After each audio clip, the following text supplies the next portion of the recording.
2010 চনত শ্ৰী শ্ৰী দক্ষিণপাট সত্ৰই আধ্যাত্মিক যুৱ সন্মিলন সংক্ষিপ্ততে আয়ুষ নামৰ এটি স্বেচ্ছাসেৱী অনুষ্ঠান প্ৰতিষ্ঠা কৰি অসমৰ নৱপ্ৰজন্মক আধ্যাত্মিক, নৈতিক, শাৰীৰিক জ্ঞানেৰে জ্ঞানৱন্ত কৰিবলৈ প্ৰতিষ্ঠা কৰিছিল এই স্বেচ্ছাসেৱী অনুষ্ঠানটো।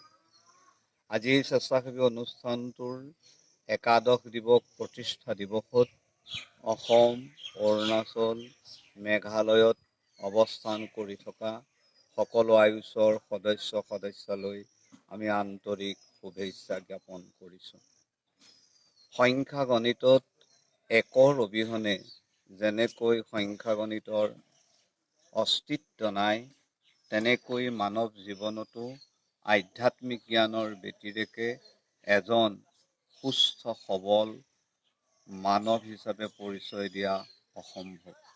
সেয়েহে এই প্ৰতিষ্ঠা দিৱসত অসমৰ সকলো যুৱক যুৱতীলৈকে আমাৰ বিনম্ৰ অনুৰোধ, আধ্যাত্মিক জ্ঞানেৰে জ্ঞানপুষ্ট হৈ এখন সুস্থ সবল সমাজ গঢ় দিয়ক।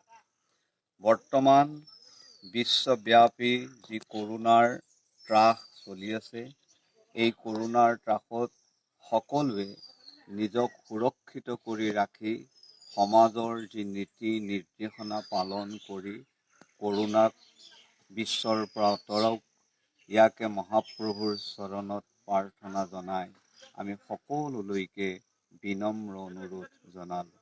ধন্যবাদ।